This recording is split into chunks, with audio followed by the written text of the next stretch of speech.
Every system is perfectly designed to get the results it gets. This is a quote I share often on this podcast. Now, for a minute, I want to share some of the results that the current system in America is creating when it comes to young Black men. For reference, the majority of the stats I'm about to share, I initially gathered from the book of Boys and Men, Why the Modern Male is Struggling, Why It Matters, and What to Do About It by Richard Reeves. Black boys are twice as likely as white boys to be suspended from school. By the 12th grade, only 12% of Black boys are proficient in math and only 17% in reading, compared to 32% and 45% respectively for white boys. The graduation rate for Black boys is significantly lower than other racial groups. For example, in 2016-2017 school year, the graduation rate for Black boys was 59% compared to 78% for white boys. Black men are underrepresented in higher education. Only 26% of Black men aged 18 to 24 are enrolled in college compared to 37% of white men. Young Black men face higher unemployment rates. The unemployment rate for Black men aged 20 to 24 is nearly double that of their white peers. The median earnings for Black men are significantly lower. Black men earn about 73 cents for every dollar earned by white men. And Black men are disproportionately represented in the criminal justice system. They are 6 times more likely to be incarcerated than white men. Approximately 1 in 3 Black men will be incarcerated at some point in their lifetime, compared to 1 in 17 white men. The life expectancy for Black men is significantly lower than that of white men. On average, Black men live 6 years less than white men. A higher percentage of Black children live in single-parent households. Over 50% of Black children are raised by a single mother, compared to 20% of white children. These statistics, they're shocking. And when I look at these statistics, I can't help think of that quote from Edwards Deming: "Every system is perfectly designed to get the results it gets." The system in which young Black men grow up in America, it's broken. It's not producing the results any of us want.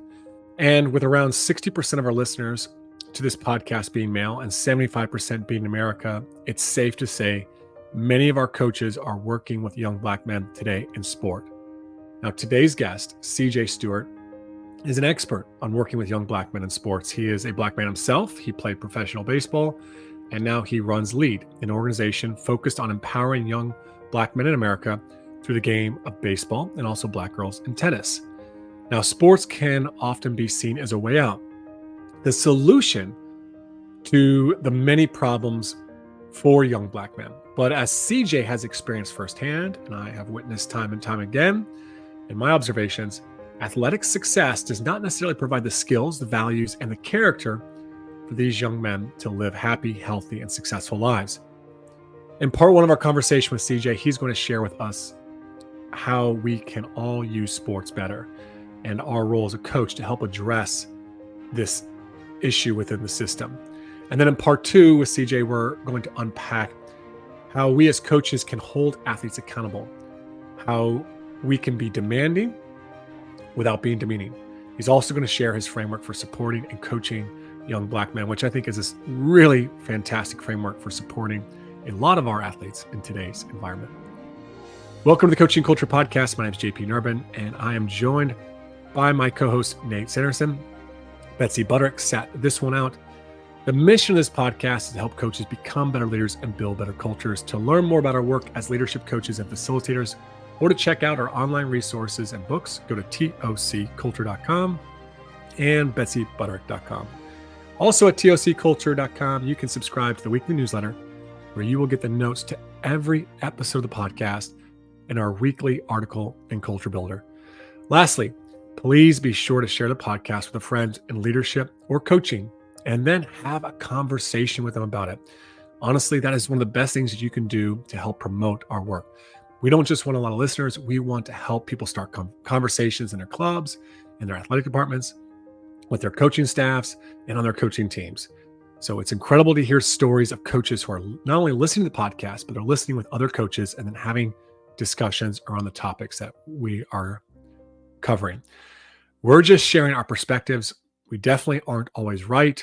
but we're getting better. And that's what this podcast is about. All right, CJ, welcome to the Coaching Culture Podcast, man. This has actually been a conversation a long time coming. I first met you a few years ago in the NM Sport cohort with Dr. Bruce Perry and Megan Bartlett, who have both been guests on this podcast before. So you're kind of the third person from our NM Sport group here to come on the podcast. Now, you've founded and you run an organization, Lead, and we're going to talk a lot about that organization today. But I wanted to kind of start from just a little bit about yourself and your history and your past experiences, and as kind of just maybe the prelude into what Lead does today. But could you kind of share with our listeners really what in your childhood or adolescence or even your playing days in Major League Baseball help prepare you to be able to run and found this organization, Lead, that's working with young Black men in America? Yes, well, I'm excited to be here with you all, coming from Atlanta, Georgia, and specifically here in Atlanta, Georgia, right now in the year 2024. If you're born into poverty, you have a 4% chance of making it out. And Atlanta is number one for income inequality based on race. And so when we start talking about the winners and the losers are low income Black people in the city of Atlanta. And in Atlanta, the winners are affluent white people. So that gap between the have and have nots is Black and white. And so that's year 2024. I was born and raised in Atlanta in 1976.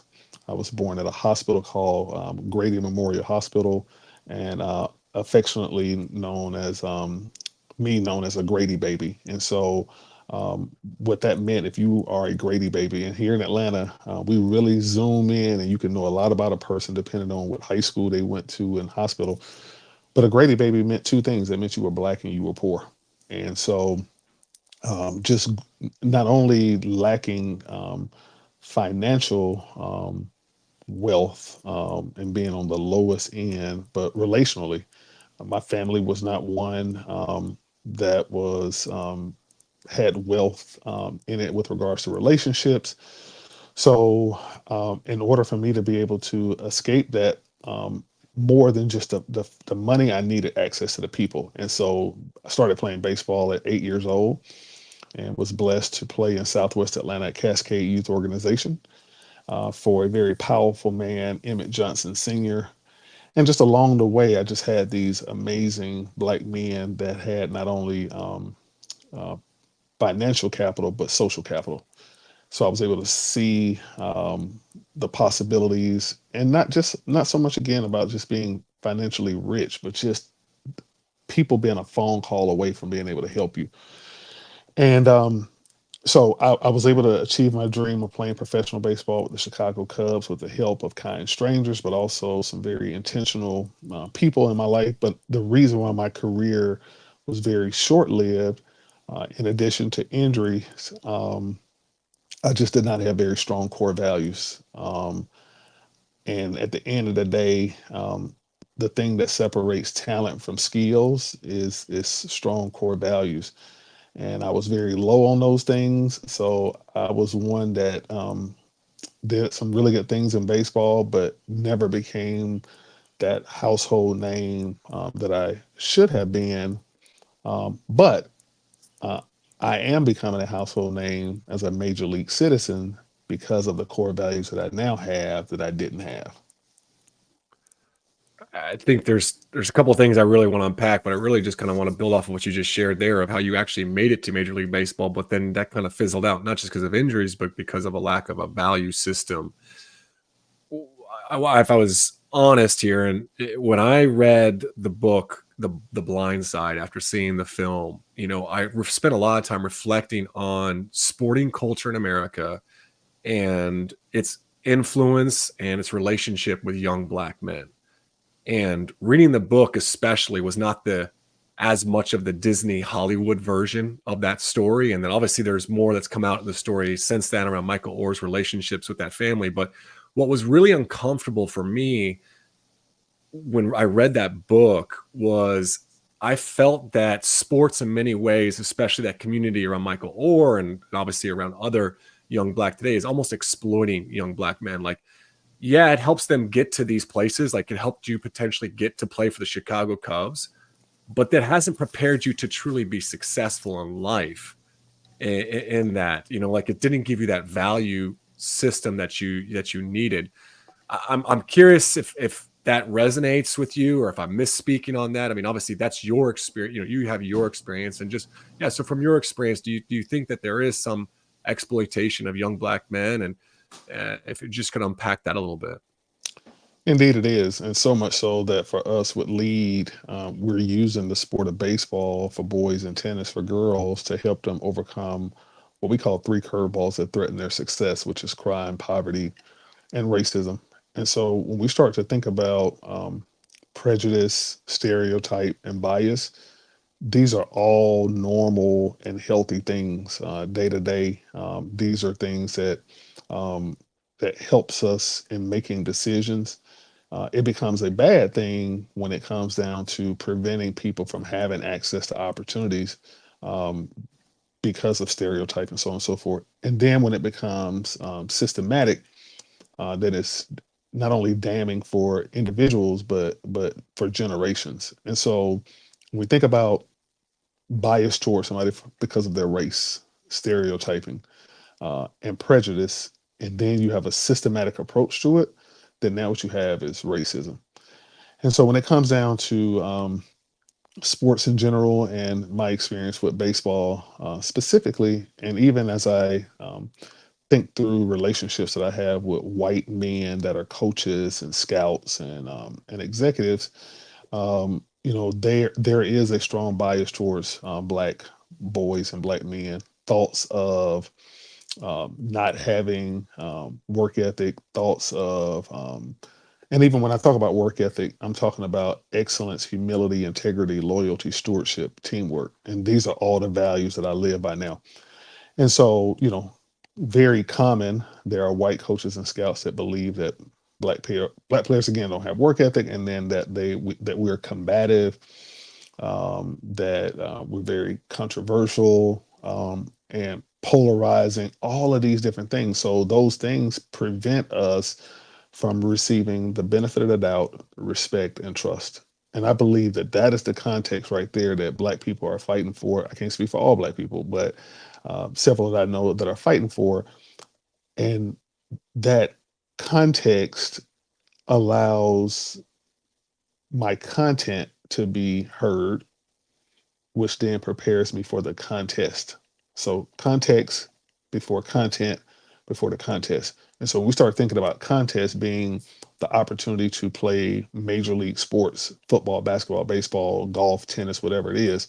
If that's the contest, the reason why we're so low in sports like baseball um, and tennis and golf is because of the context. So if the content is what I'm saying and what I'm doing, because I'm not getting the benefit of the doubt, respect, and trust, then I'm never heard. I'm never seen, which means I never get an opportunity to be a part of the contest. Does that make sense? Yeah, it makes a lot of sense, and I think when I'm hearing what you're sharing there, as a white male coach, it brings me back to where I may have fallen into some of those traps and doing some reflection on that. But it also kind of makes me a little insecure in my ability to be able to reach and help young black men. Like when I look back at your story, one of the things that you mentioned earlier was some of the people that really helped mentor you. And there's three big things I heard: that they were male, that they had some success, both financial and social success, right? But they also were black, and that helped you to be able to relate to them, and for them to help mentor you. And so I'm curious, is there an advantage of being a young or a black male coach? But what would you recommend to all coaches, in particular coaches that are not black, and just being able to reach young black men today? Absolutely. So I'm gonna give you a framework that I created and that really helps me to be able to answer this question, but also to be able to execute. Because even for me, I have, as a professional coach, I coach several white boys, Asian, Hispanic, and I'm able to do a really good job because of this critical change construct. Everything must start with conviction. From conviction leads to connection. From connection, consensus. From consensus to collaboration. So unpacking that. Conviction starts with the heart. These are questions that before we connect will allow us to connect. So if I'm a white coach and I'm having the opportunity to coach, and also too with coach, to be a coach before it was used in sports, it was a means of transportation.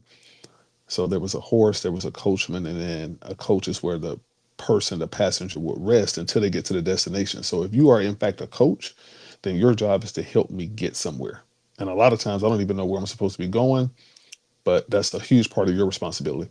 So the conviction is at the heart level. So if I'm a white coach and I'm trying to connect with a black player, um, I would say four questions that I would probably ask.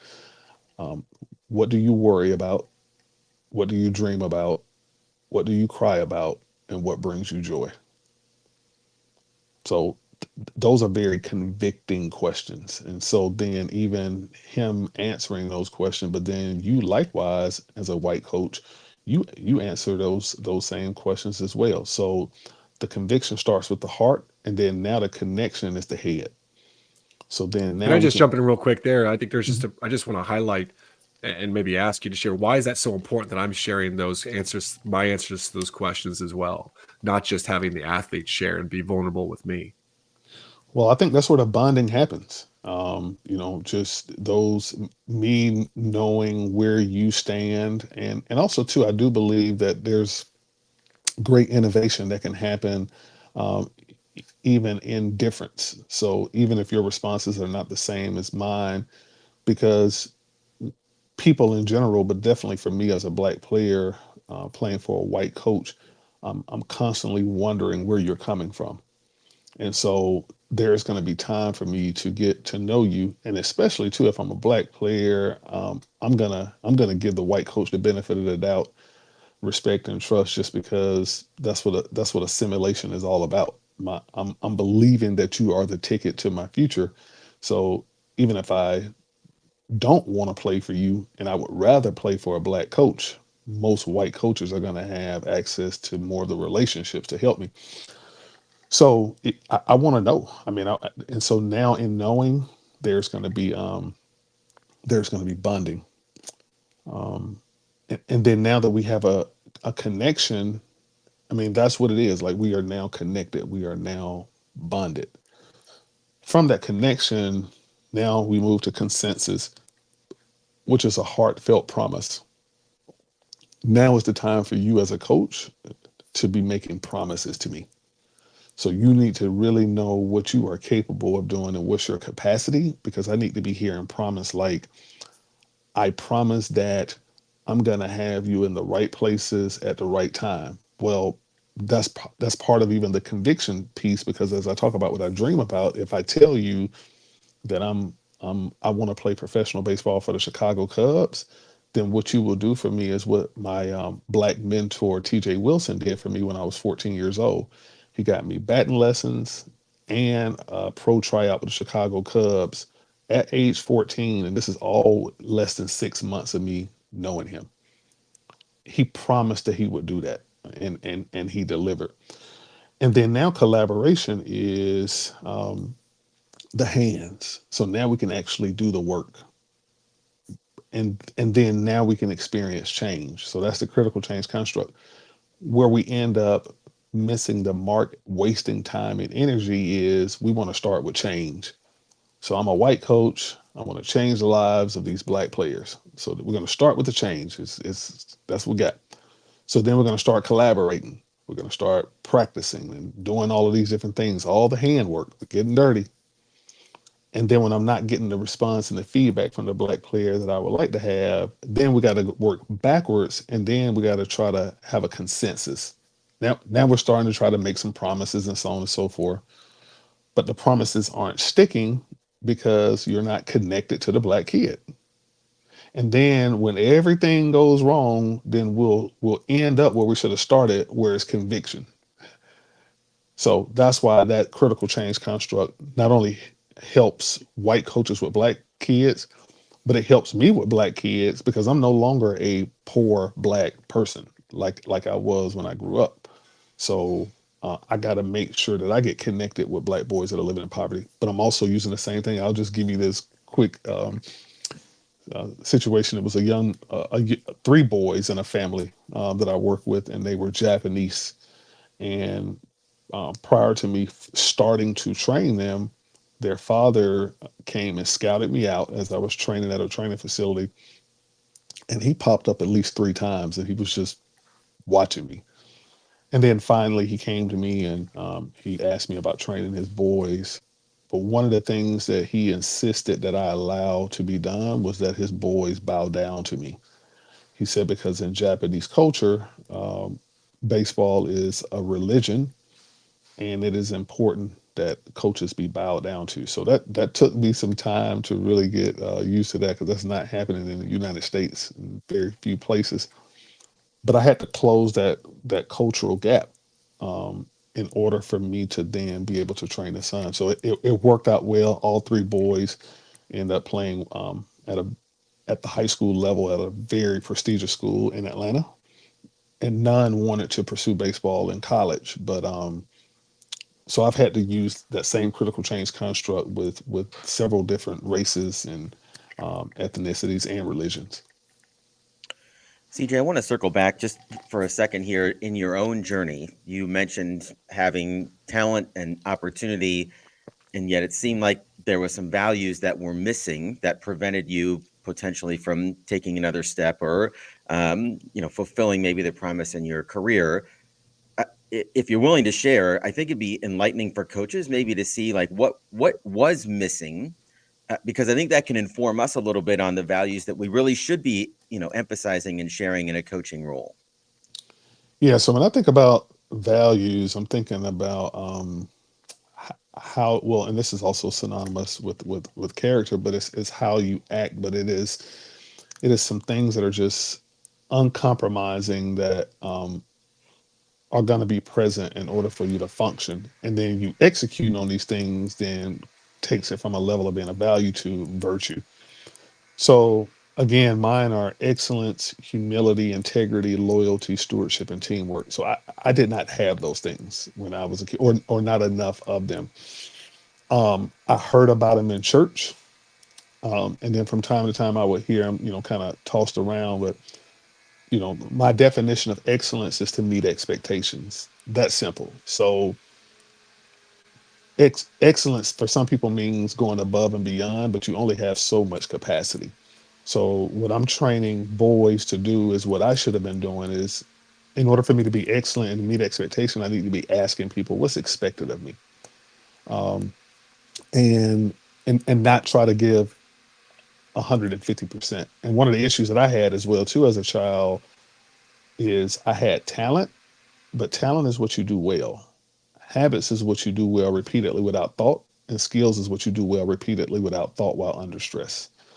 Um, I'll break down a couple other of my core values. So, humility. Humility is not thinking less than of yourself, but thinking of others more than yourself. So I have that now, but I didn't have it then or enough of it. And the reason why that's important too is because um, stupidity and struggle. So if I'm trying to achieve success, but I'm being stupid meaning I know the right thing to do, but I'm not doing it, then I'm never going to have success. And so struggle is me trying to achieve success, but making mistakes out of ignorance. Well, the bridge between being stupid and struggle is humility. So again, I don't need to think less than of myself, but I just need to think of others more than myself. So when I was young, I thought very highly of myself and I didn't care about anybody else.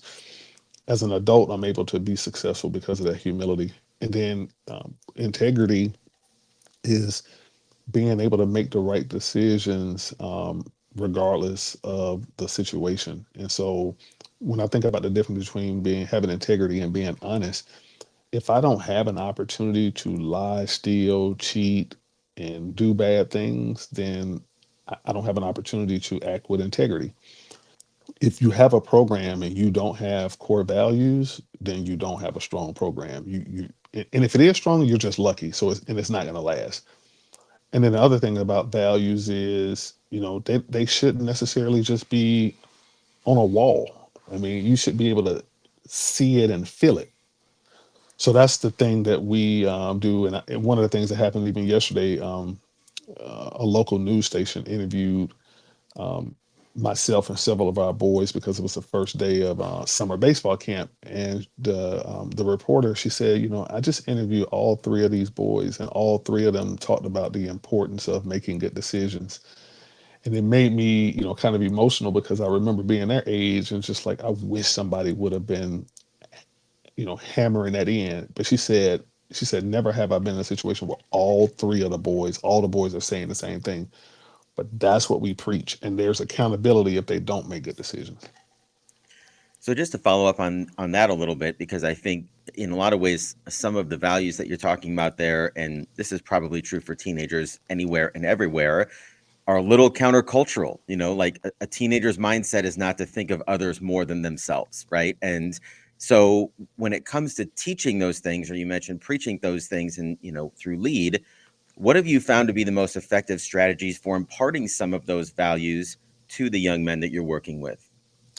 By doing it. I mean, like I tell them all the time as well, like what we're doing with Lead, my wife Kelly and I, is truly a calling. It's not something that I wanted to do in the first place. And then, every day there are opportunities to try to do something even bigger and better to even make more money. So just letting them know that, hey, listen, I'm here as a calling from God, and so it is absolute humility that has me here because there are opportunities for me to do other things and make more money. So just modeling that and just being honest, we actually have what we call hats off, which happens before every practice and game, where we do what's called a sacred seven, where we recite our mission statement and values and so on and so forth. But then we'll just have conversations with them where we are able to be vulnerable, and I'm able to share with them. So my wife Kelly is our CEO, and I share with them that we have some days, Kelly and I, where we have disagreements and arguments. So just sharing with them my marital journey, sharing with them, about me being a husband, father, and just different things that I'm going through. And so by me doing that, then it gives them the bravery to do it. So I love what you're sharing there, CJ. I mean, it starts with how we lead, but not about us being perfect as leaders. You just talked about being vulnerable about where you fall short, and that you're willing to work at things and to grow yourself. And I think that is really, really powerful. And it's a place where you start for sure. Outside of that, what else do you, when you look back on your coaching journey, or sorry, your journey as a young man, and the coaches around you, what are some other things that you wish they had maybe done, engaged in, different strategies, or even just things that they had changed within the team or the system to be able to better support you in learning these important values to be successful later on? wow, let's see. Well, so much of what we do with Lead is based on things that were done for me and also things that I wish were done. I think that I wish that more money would have been invested in me to travel and do more things. Even right now, we are building our all Metro ambassadors team, which is Metro Atlanta. So in the elementary school league, it is strictly students from the city of Atlanta.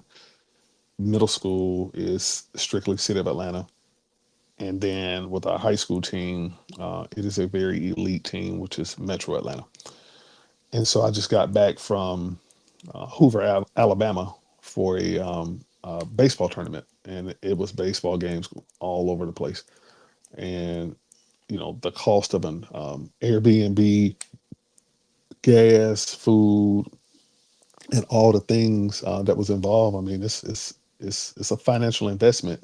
And this is scouting 14-year-old boys. And so I'm there, I'm scouting them, I'm identifying the players that I really, really like. And I'm out there from a professional scouting standpoint, and I'm determining their financial worth right now at 14 and looking at how much growth they can have, which also turns into money. I'm also evaluating comparable players, players that are already considered the top players in the country, and so on and so forth. So I'm doing a lot of lead work. When I was 14 years old, yes, I was trying out for professional teams, but I know my coaches weren't traveling and doing the leg work specifically paving a way for me that could lead to um, large impact. Most of the things that was being done for me was more local and regional and not national. So, it takes, I mean, we're operating right now with our program for boys and girls with a budget just slightly under $2 million at about 1.7 million. So, it's love, it's prayer, it's hope, but it's also money. So that's what I wish would have been done for me. But even every day, as I think about that being one of the things I wish was done, that's why I do what I do and how I do it. But making it very clear to the boys is that, we have very high standards, very clear expectations, and very swift accountability. So if I'm going to be doing the things for you that I wish was done for me, the standards are going to be high for you. The expectation is going to be clear. And if you're not doing what you're supposed to do on and off the field, the accountability is going to be swift.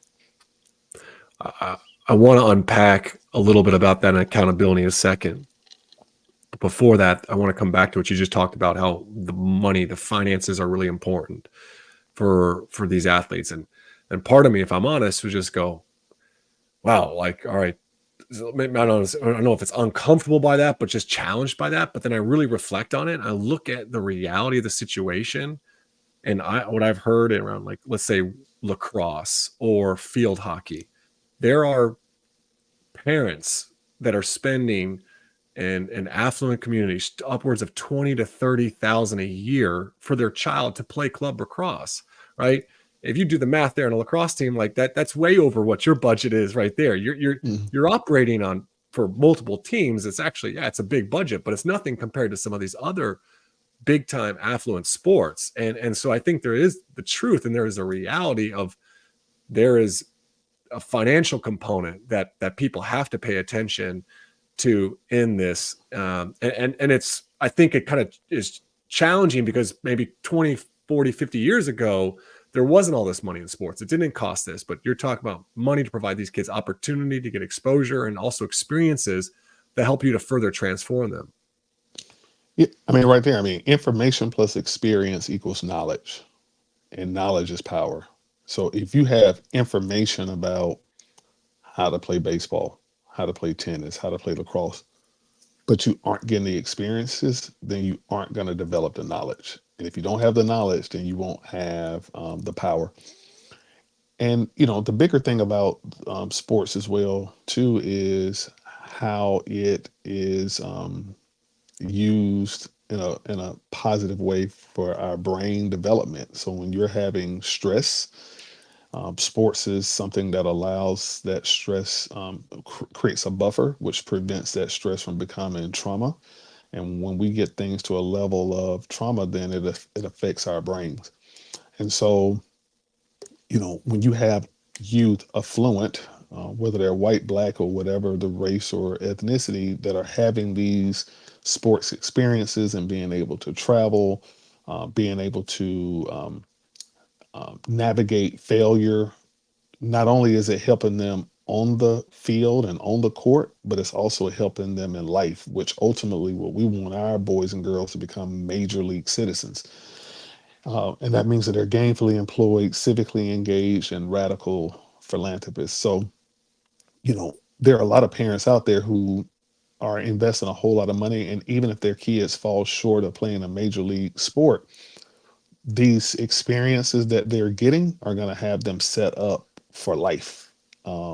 And so that's why we got to make sure that the Black youth that are in the city of Atlanta that we're serving aren't missing out on life-changing, game-changing experiences through sports. And I understand the importance of academics when it comes to school.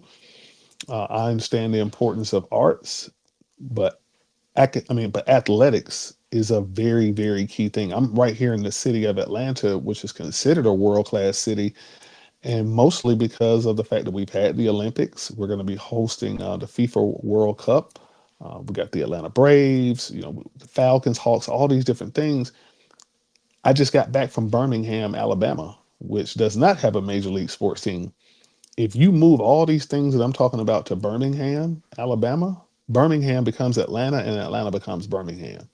So you cannot have a thriving city. You cannot have a thriving community if you don't have sports. And so, that's why we are fighting really hard to make sure that we have the funds, the year-round programming, so that our youth can be prepared to compete against the world.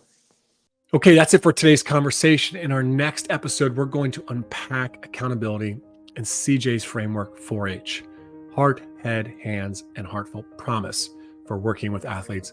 Thanks for listening in to the Coaching Culture Podcast. Please be sure to share the podcast with a friend in leadership or coaching, and then have a conversation about it. Also, please be sure to subscribe wherever you listen to podcasts and leave us a review.